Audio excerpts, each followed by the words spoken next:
are too huge to also cause pressure symptoms on the bowel or on the rectum.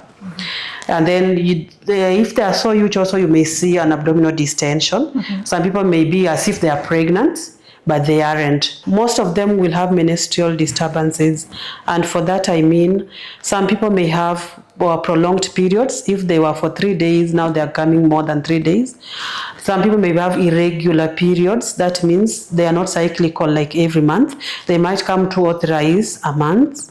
Thirdly, on the same period, they might be heavy. If you're using 2 pads in a day, you can end up with more than 5 pads in a day, and that blood may be clotted, of which we know menstrual blood should not have clots. But when you start experiencing clots, then... Welcome to Ushirika Elite Hospital podcast, where we bring you trusted conversations from our healthcare practitioners.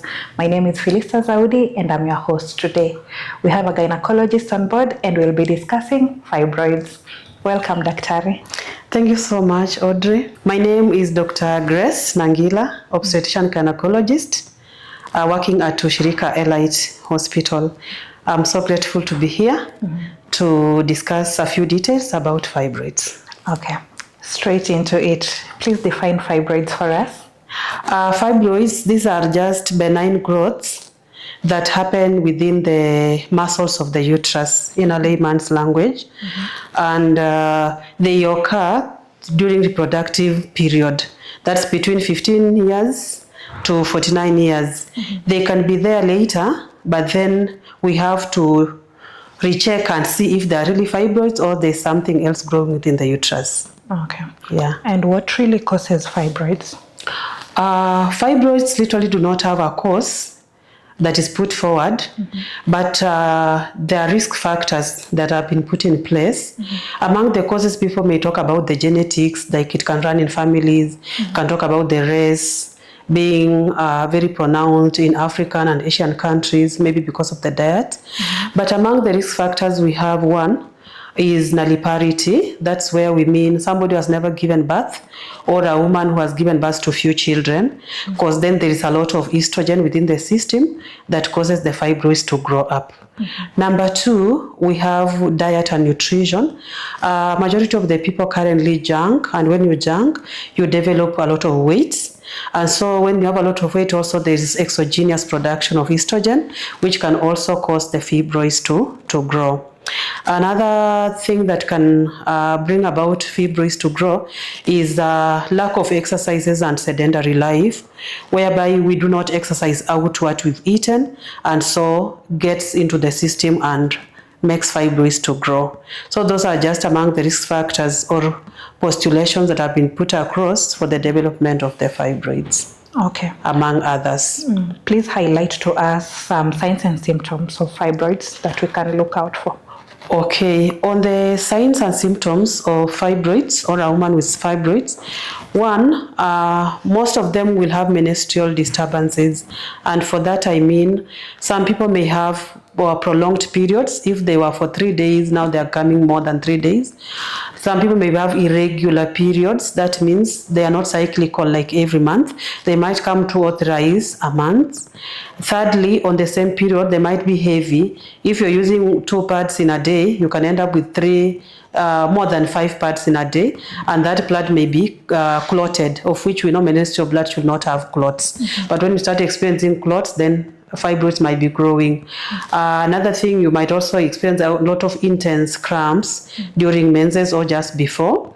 And when the fibroids are bigger, some people may have urinary issues like recurrent urinary tract infections or frequency in urination, kind of, because of the pressure symptoms that the fibroids will exert on the bladder. Some people may also experience constipation if the fibroids are too huge to also cause pressure symptoms on the bowel or on the rectum. And then if they are so huge also, you may see an abdominal distension. Some people may be as if they are pregnant, but they aren't. That means the fibroids have overgrown, maybe above 20 week when we do on palpation on the abdomen.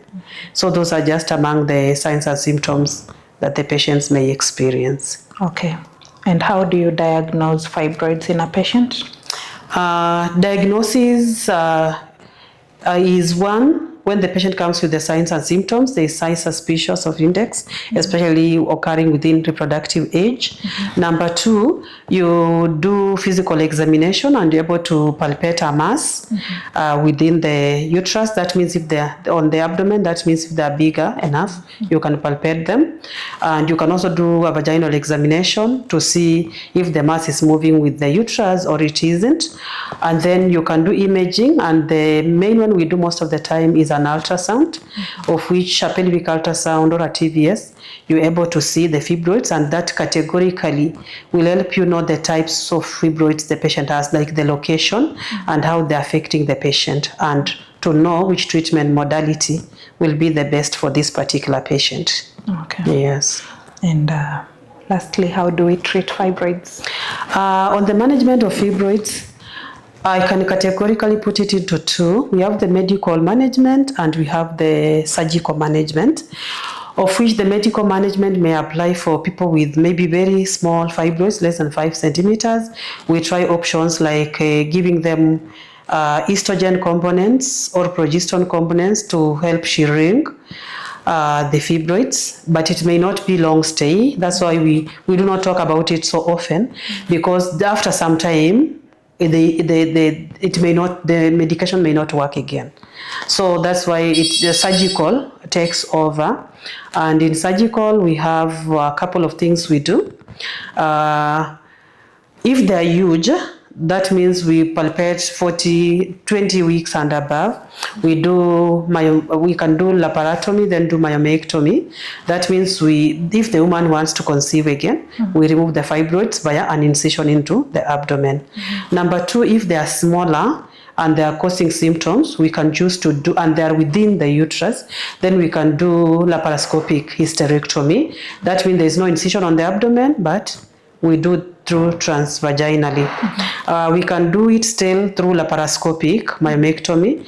If there is extension to the outside wall or serosa, then we can do with the pots on the abdomen, then get them through there. There are also other treatment methods that have come into place, like embolization of the iliac arteries. Those are the major blood supplies to the uterus. So embolization means you are cutting that blood supply, and when blood supply is cut, it's like you removing food from the fibroid, then the fibroid will shrink. And then number 2, it has own pros and cons, which we are not discussing in this session now, maybe for another day.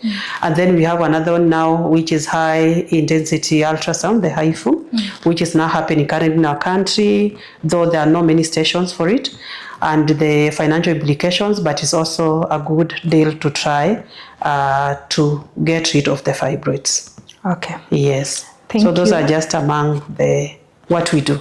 Okay. Yeah. Thank you for highlighting fibroids for us. Thank you to our viewers for watching. In case you have any inquiries, please call the number on the contacts or visit us along Mweni Road in Pangani. I was your host, Philista Zaudi. Thank you.